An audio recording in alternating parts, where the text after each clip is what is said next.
자, 어제에 이어서 수업 실시하도록 하겠습니다. 오늘 갑자기 수업의 형식이 바뀐 이유는 어제 실시간 수업을 제가 견딜 수 없었기 때문입니다. 네, 너무 창피했어요. 자, 어제 우리 정의를 했었나요? 왜 그래서 혹시 기억나시는지 모르겠는데 그 정의와 관련돼서는 우리 그런 얘기 했었죠. 그러니까 그 울피아누스 그리고 아리스토텔레스가 얘기했었던 정의라고 하는 것. 그러니까 이제 정의의 본질은 평등이고 이거는 아리스토텔레스가 했던 얘기였었죠.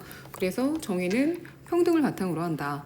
그리고 울피아누스 같은 경우는 정의는 그에게 그의 몫을 주는 어떤 항구적인 의지다라고 얘기를 해서 평균적으로는 모든 사람에게 다 똑같이 주는 것들을 우리가 정의라고 얘기하는 거, 형식적 평등 이거 얘기했던 거 기억나시죠? 그래서 좀 극단적인 표현이었지만 사람이라고 하는 형식에 맞다면 인종이나 뭐 장애의 유무나 이런 거 상관없이 모두 다 동등하게 대우하는 것. 그게 바로 평균적 정의에 해당이 되는 거였고, 배분적 정의는 다른 것은 다르게 라고 얘기하는 거였죠. 그래서 그 사람이 그러니까 모두 다 동등하게 할 수 있는 것이 아니라 어떤 그 사람만의 어떤 핸디캡, 특별한 어떤 배려해줘야 되는 여건이 있다던가 아니면 그 사람의 어떤 상황이 좀 다른 사람들하고는 다르게 특수한 상황이라던가 이러한 것들을 이 존재한다면 거기에 대해서 우리는 그걸 이제 인정해줘야 된다라고 하는 내용이 바로 배분적 정의에 해당이 되는 거였습니다. 자, 그럼 두 번째 나와야 되는 건 뭐냐면은요. 바로 합목적성이라고 얘기하는 겁니다. 써볼까요? 너무 두꺼운데? 제가 왜 이렇게 두껍게 해놨을까요? 자, 두 번째 들어갈 거는요. 합목적성. 교과서로 보면은요. 바로 이 부분이거든요. 자, 정의는 법이 추구하는 궁극적인 이념. 그러니까 정의라고 하는 애는요. 간단하게 얘기하면 방향인 거예요. 정의롭겠다. 정의로워야 한다라고 하는 거라면 그거에 대해서 조금 이제 좀 명확하게 뭐랄까 길을 좀 보여주는 거 그게 바로 한 목적성이거든요. 그냥 말 그대로 풀이하셔서 이해하셔도 충분합니다. 그러니까 합치해야 된다는 거예요. 법이 만들어졌다면 그 법은 정의로워야 해요. 근데 그 정의롭다라고 하는 내용이나 이런 것들이 그 사회가 추구하는 가치나 목적하고 맞아 떨어져야 된다는 겁니다. 그러니까 사회가 추구하는 가치나 목적은 A인데 법의 내용이 포함되어 있는 게 B라고 한다면 그건 맞아 떨어지지 않기 때문에 한 목적성에서 벗어나는 법이에요. 그러니까 그 법은 올바르지 못한 법이 된다는 겁니다. 자, 그래서 여기에서 얘기 나오는 게 지금 바로 밑에 이 부분이 우리 그 나눠드렸던 교재에 정의되어 있는 거예요. 그러니까 근대 헌법, 우리 나중에 할 거예요. 근대에서의 헌법과 현대의 헌법을 보면 이 기본적으로 보장하는 기본권의 내용이나 범위가 조금 달라요. 그러니까 막 그 절대 왕정이라고 하는 어떤 신분제, 계급제 이런 거에서의 어떤 답답함, 어떤 인간의 존엄성과 이런 것들을 보장받지 못했던 사람들, 개인이 가지고 있는 자유라고 하는 것에 굉장히 목말라 있던 사람들의 살고 있던 근대의 사회는요, 뭐가 제일 추구하는 방향이었냐면 개인이 가지고 있는 자유와 권리라고 하는 걸 국가 권력이나 또는 정치 권력에 의해서 이렇게 제한받고 침해받는 걸 제일 싫어했단 말이죠. 그러니까 뭐가 제일의 목적이겠어요? 추구하는 가치는 개인의 무한한 자유와 권리의 보장.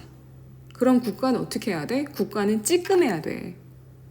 그래서 그때 당시의 헌법은 국가가 맡아서 수행해야 되는 역할이나 이런 건 최소화하고요. 대신 개인의 자유와 권리를 최대한 보장해주고 누구도 못 건드리게 만드는 그런 내용으로 헌법이 만들어져 있었대요. 그러면 그때 당시의 헌법은 그 당시 사회가 추구하는 가치나 목적하고 맞아떨어지니까 한 목적성에 딱 들어맞는 내용인 거죠. 하지만 중간에 자본주의라고 하는 걸 경험하게 되죠. 그래서 어떤 빈부격차의 심화라던가 그 고용주와 그 근로자 사이에서의 어떤 문제들 그러한 것들을 경험하고 나니까 이거 안 되겠어. 개인들끼리 알아서 하세요라고 이제 내버려 두니까 이거 사회적인 약자가 존재하게 되고 그 사회적 약자의 편을 들어줘야 되는 사람들이 생겨난다라고 하는 걸 알게 된 거죠. 그래서 어떻게 돼요? 국가가 적극적으로 개입을 해줘야 된다라고 하는 얘기가 나오는 거죠. 그리고 국가의 어떤 역할로 요구하기 시작하는 게 인간의 기본적인 인간다운 삶. 사회권 이런 것들이 나오거든요. 그러다 보니까 이게 사람이 자유롭고 권리를 행사하기 위해서는 기본적으로 사람이 사람답게 어떤 기본적인 문제는 해결이 되어야지만 그때서야 자유와 권리도 진짜 의미를 갖는 거 아니냐라는 방향으로 내용이 사회의 어떤 생각이나 가치관이 바뀌다 보니 현대 헌법은 이제 그쪽 방향으로 이제 나아가게 되는 거죠. 그래서 국가가 적극적으로 막 이제 개입을 하잖아요. 그래서 사회복지 서비스들도 국가가 막 이렇게 제공해주고, 그리고 정말 어려운 사람들은 국가가 나서서, 그리고 어떤 갈등이나 권리를 둘러싸서 누가 더 힘이 세니 막 이렇게 싸우고 있을 때는 국가가 등장을 해서 거기에서의 어떤 갈등을 중재시켜주죠. 그래서 한목적성. 우리 지금 어디까지 왔어요? 맨 처음에 정의 했어요. 정의. 그쵸? 그리고 한 목적성까지 왔네요. 그럼 마지막으로 하나 더 뭐냐? 마지막은요, 법적 안정성이라고 얘기하는 겁니다. 네?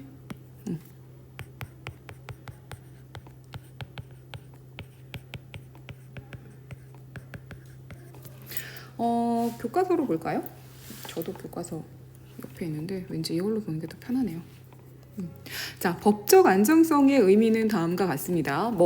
국민이 법의 권위를 믿고 법에 따라 안심하고 생활할 수 있는 상태. 이게 무슨 소리냐? 그러니까 정의로워야 돼요, 법은. 근데 이 정의가 아까 말했었어요. 그에게 그의 몫이 갈 수 있게 잘했으면 잘한 만큼 더 주고 잘못했으면 잘못한 만큼 이렇게 벌을 주고 하는 그러한 것들을 다 포함하는 거였죠. 그리고 사회가 정의롭다라고 이야기하는 어떤 그 추구하는 가치와 방향하고 법의 내용이 맞아 떨어져야 된다고도 얘기를 했어요. 자, 그러면 생각을 해보세요. 이제 사람들이 법을 믿고 따를 거 아니에요. 법이라고 하는 규칙에 대해서 다들 합의를 했고, 그래, 법 지키자 이렇게 했을 거 아니에요. 그러면 이 법이 자신의 역할을 충분히 잘 하겠지라고 하는 신뢰가 생겨야 될 거 아니에요. 그렇죠? 제가 잘 해줄 거야. 자, 그러면 신뢰를 가지고 국민이 법을 믿게 하려면 일단 그 내용이 명확해야 된다라고 하는 표현이 있습니다. 우리 프린트를 다시 볼까요? 명확해야 된다라고 표현이 있어요. 내용의 명확성. 그러니까 누가 보든 이 법의 내용은 서울에 사는 사람이든 부산에 사는 사람이든 천안에 사는 사람이든 누가 보든 그 내용은 딱 분명하게 뚝 떨어져야 돼. 그래야지만 어떻게 돼요? 어느 누구도 잘못 이제 해석하거나 또는 어떤 잘못된 근거로 제시하지 않을 거 아니에요. 그래서 딱 떨어지고 정확하게 내용을 만들어내야 된다. 그리고 실현 가능성. 잘못하면 하늘에 있는 별을 따온다. 이런 말 하면 안 된다는 거죠. 왜? 법은 현실 세계에서의 나타날 수 있는 여러 가지 것들을 조율해 주는 거잖아요. 근데 말도 안 되는 내용이 담겨져 있으면 어떡겠어요. 그렇죠? 그리고 국민들이 가지고 있는 법의식이라고 하는 게 있어요. 이 법의식이라고 하는 건 가끔 뉴스에도 많이 나오는데 이런 거야.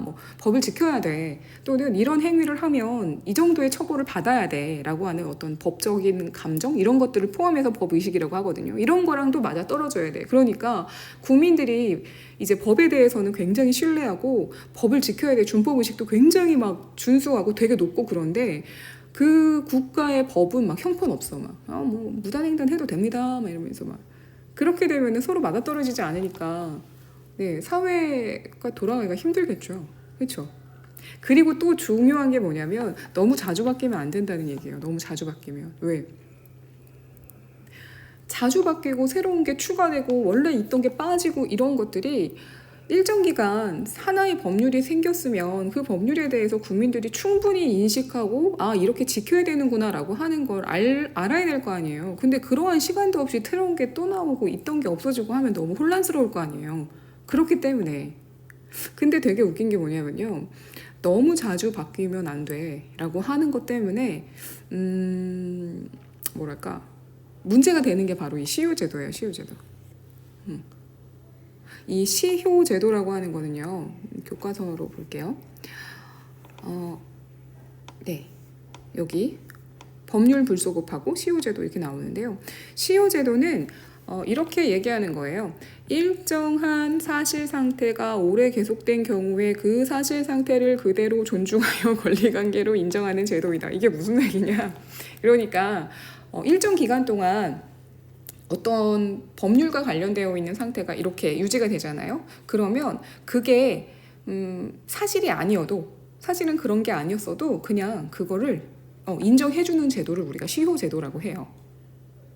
그러니까 대표적인 시효제도 중에 하나가 뭐냐면요, 이 공소시효라고 하는 게 있고요. 그 다음에 민법에서도 그 권리 행사와 관련돼서 그 남의 땅에 말해도 되나?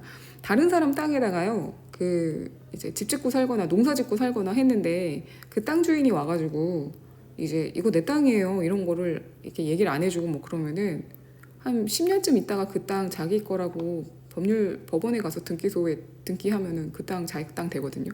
그것도 시효라고 하는 거를 인정해주는 상황인데 너무 웃기죠. 그러니까 이런 겁니다. 공소시효라고 하는 거에 공소라고 하는 건 어떠한 범죄 행위에 대해서 이 행위에 대한 어떤 형벌과 관련된 걸 이제 따지는 걸 이제 재판으로 넘어가잖아요. 그 재판으로 넘어갈 수 있는 공소권이라고 하는 이제 권리가 있어요. 얘 재판 가자. 재판 가서 따지자라고 하는 거. 이 공소권이라고 하는 게 우리나라에서는 검사만 가지고 있는 고유한 권리에 해당이 됩니다. 근데 이 공소시효라고 해서요, 범죄 행위의 어떤 난이도라고 하니까 되게 웃기네요. 중요도?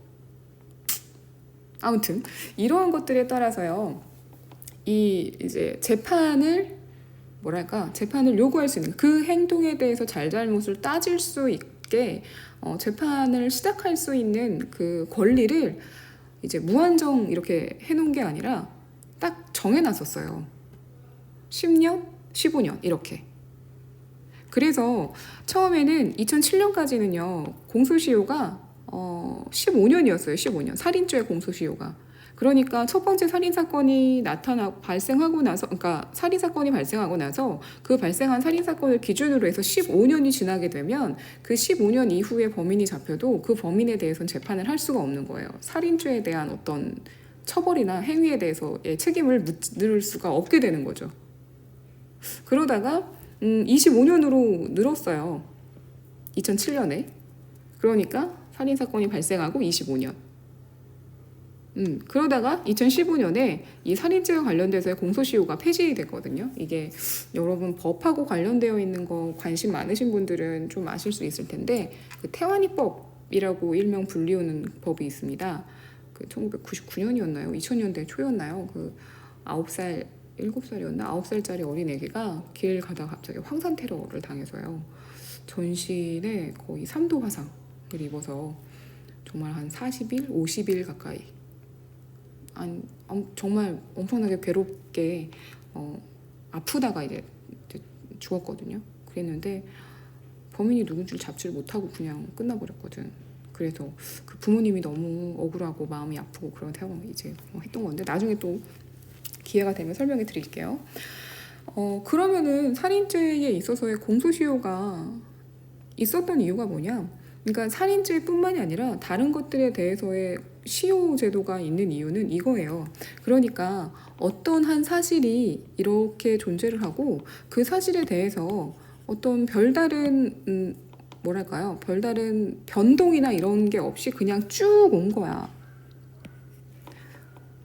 그래서 5년이 지나고 10년이 지나고 15년이 지났어. 그러면 그냥 아예 상황을 설명해 줄게요. 자, 어떤 사람이 자기 집 주변에 집을 하나 그려볼까요? 아예 그릴 거 저기다 그릴까? 왔다 갔다 해서 미안해요. 좀 넓은 데서 그리는 게 재밌을 것 같아. 재밌는 게 아니라 좀 나을 것 같아서요. 우리는 지금 수업을 하고 있으니까요. 자, 어떤 사람이 자기 집을 이렇게 짓고 살았다고 치자고요. 근데 이 사람이 이렇게 보니까 옆에 요만하게 딱 텃밭처럼 이렇게 쓰면 좋을 만한 땅이 하나 있더라고. 그래서 이 사람이 저기서 텃밭으로 쓰면 되게 좋겠다. 그래갖고 주변 사람들한테 물어봤어. 주변 이웃들한테 저 땅 누구 땅이에요? 하고서 다 물어봤는데 다들 잘 모르겠대. 그래서 아, 그럼 주인이 없는 땅인가? 이러고 나서 거기에서 이제 텃밭 농사를 짓고 살기 시작을 한 거예요. 그래서 여기서 이제 상추도 키우고, 뭐, 이제 오이도 키우고, 토마토, 방울토마토도 키우고 이러면서 농사를 짓기 시작을 했어요. 텃밭 농사를. 그래서 그렇게 1년도, 2년, 3년, 4년 계속 자기 집 옆에서 텃밭 농사를 지으니까 다른 이웃 주민들도 다, 저기 저 텃밭은 다 이 사람 건가 보다 라고 그렇게 생각을 하면서 살았어. 그래서 마을 사람들 모두 다 이 집 옆에 있는 요 땅은 이 사람 거야 라고 생각을 하면서 수십 년이 지난 거예요. 한 20년쯤 지났다고 생각을 해봅시다. 그래서 그 마을 사람들이 다 20년째 이 땅은 다 이 사람 거야 라고 생각을 했고, 그 사이에 이 사람도 그냥 뭐 이 땅 뭐 내가 20년이나 농사 짓고 살았는데 뭐 내 땅이지 뭐 라고 생각을 한 거예요. 자, 그랬는데 어느 날 갑자기 서울에서 어떤 사람이 탕 하고 등장을 하는 거야. 그러더니 야, 이 땅 내 거야. 이 땅 내 땅인데 지금 뭐 하는 짓이에요. 이러면서 갑자기 뭐 이렇게 됐다. 이런 상황. 원래는 더 법적으로 들어가면 복잡해야 되지만 그냥 이런 상황을 생각을 해보자고요. 이런 상황에서는 사람들이 이렇게 긴 기간 동안 별다른 법적인 내용이 하나도 없었잖아요. 원래 땅 주인이었던 사람이 이 땅이 자기 땅이라고 하는 것과 관련돼서 이 사람이나 농사 짓고 살던 이 사람이나 아니면 주변의 이웃들에게 이 땅은 사실 내 땅입니다 라고 하는 것에 대해서 뭐 법률적으로 확인을 시켜준 적도 없고, 아니면 자기 땅이라고 방문을 해서 사람들한테 뭘 알린 적도 없고 아무것도 한 적이 없죠. 그쵸? 그러니까 이 사람들은요 그냥 이 땅이 다 요 사람 거라고 생각하면서 평온하게 지나온 시간이 20년이나 된 거야. 근데 갑자기 이 사람이 등장해서 이 땅과 관련된 무슨 문제를 제기한다? 그러면 그 20년 동안 안정적으로 지내왔던 그 시간들과 또는 그것과 연관되어 있는 상황들에 대해서 사람들이 혼란함을 느낄 수밖에 없을 거 아니에요. 그쵸? 누구 때문에? 20년 넘게 자기 땅에 대해서 얘기하지 않았던 이 사람 때문에. 그럴 때는 어떻게 하겠다? 시효제도 법적 안정성이 우선이니까 지금 이 20년간의 어떤 일련의 사건들, 일련의 상황들을 봤을 때 이 사람은 자신의 권리와 관련돼서는 법적인 아무것도 하지 않았네? 그러면 이 땅에 대한 어떤 권리나 이 땅에 대한 어떤 뭐 소유권이나 이런 것들은 이 사람에게 있는 것으로 우선한다. 이런 식으로 보겠다는 게 시효제도인 거예요. 왜냐하면 이 기간 동안에 지내왔던 사회적인 안정이라고 하는 문제에 대해서 중요하게 생각하겠다는 거죠. 그러면은 우리가 생각해 볼 게 있어요. 이 공소시효 있죠? 그러면 공소시효는요? 이 살인죄는요? 살인범은요? 마찬가지예요. 그러니까 10년, 15년이 지난 다음에 그 살인범을 잡았다. 그래서 재판을 한다. 그렇게 해봤자 10년, 15년간 이제 시간이 지나오면서 피해자는 피해자 나름대로의 어떤 다시 원래대로의 삶으로 돌아가기 위해서 노력을 했을 거고, 이 나쁜 놈은 나쁜 놈대로 안 잡히려고 노력하면서 살아오면서 또 이렇게 자신의 어떤 주변 사람들과의 안정적인 이런 상황들을 또 계속 구축해 왔을 거고, 그러니까 이미 지난 일에 대해서는 안정적으로 지나왔던 그 상황을 이제 저기하겠다는 거죠. 인정하겠다는 거죠. 근데 없어졌어요. 왜? 살인죄는 나쁜 거니까. 자, 그러면 법률 불수금의 원칙은 뭐냐? 이거는요, 법률이라고 하는 것이 만들어지잖아요. 그러면 그 만들어진 순간부터 우리가 그 법을 이제 적용하는데요. 이게 소급이라고 하는 건 뒤로 돌아가는 걸 얘기해요. 그러니까 오늘이 2021년 8월 24일이에요. 8월 24일 날 어떤 법이 만들었다라고 하면 이 법이 만들어진 것과 관련돼서는 8월 24일 이후부터 적용해서 그 법률에 힘이 이제 생기게 되는 거거든요. 근데 만약에 8월 24일 날 만들어진 법인데 그 이전에 있었던 행위들도 적용한다라고 하면 이걸 소급한다라고 표현을 하는 거예요. 과거의 일들까지도 적용한다라고 하면 소급이라고 표현하는 건데, 이 소급을 인정하지 않겠다라고 하는 게 바로 법률 불소급의 원칙입니다. 그러니까 이미 이 법률이 생기기 이전에 다 마무리가 졌고 이 법하고는 상관없이 다들 이렇게 결론이 났던 건데, 갑자기 새롭게 생긴 법 때문에 그동안의 어떤 안정적인 상황을 깨지는 않겠다는 거죠. 하지만 예외는 있어요. 뭐냐? 그 새로 만들어진 법이 피의자 또는 그 재판 당사자인 피고자에게 유리할 경우에는 신법을 소급 적용합니다. 그러니까 재판 받는 사람에게 좀 더 유리한 어떤 결정을 가지고 있다라고 한다면 그 사람에겐 적용하지만 기본적으로 법률은 과거의 일에 대해서 새로 만들어진 법은 과거의 일에 대해서는 뭐하지 않는다? 적용하지 않는다. 그게 법률 불소급의 원칙 이렇게 됩니다. 자, 그래서 살펴봤던 게 우리 이렇게 정의, 한목적성, 법적 안정성 이렇게 되는 건데요. 뭐 도식화해서 설명하는 분들도 많기도 한데요. 그냥 그려보면 뭐 이런 유형이 될 것 같아요. 그러니까 정의라고 하는 커다란 뭐랄까요? 이제 방향인 거죠. 추구하는 어떤 가치. 우리는 정의로워야 돼. 근데 그 정의로움과 법이라고 하는 것의 내용이 한목적성 맞아 떨어지는지를 봐야 되는 거고, 그리고 이 정의로운 내용의 정의로운 어떤 가치관을 가지고 있고, 그리고 그것이 이제 내용과 맞아 떨어지는 그러한 것들이 결국 추구하는 내용, 어떤 추구하는 거는 법이라고 하는 걸 통해서 국민 전체가 안전하다. 해서 사회가 안정적으로 돌아갈 수 있는 어떤 그러한 상황을 추구하고자 하는 게 법의 이념이다라고 생각하시면 됩니다. 그래서 정의, 한목적성, 법적 안정성 이렇게 세 가지 내용 기억해 두시면 될 것 같고요. 그 다음에 봐야 될 게 우리 민주주의와 헌법 해서 페이지 16페이지부터 22페이지에 법치주의, 민주주의인데요. 종쳐서요. 저 밖에 나가서 우리 반에 조퇴증 끊어줘야 되거든요. 네, 7교시니까. 네, 이 정도까지만 하고 대신 내일은 조금 더 길게, 내일은 안 들었구나. 목요일은 조금 더 길게 우리 민주주의, 법치주의 얘기하고 민주주의의 의미와 발전 과정 이렇게 해서 좀 살펴보도록 하겠습니다. 화요일 7교시 수업 고생하셨고요. 다음 시간에 수업 이어서 진행하도록 하겠습니다. 고생하셨습니다.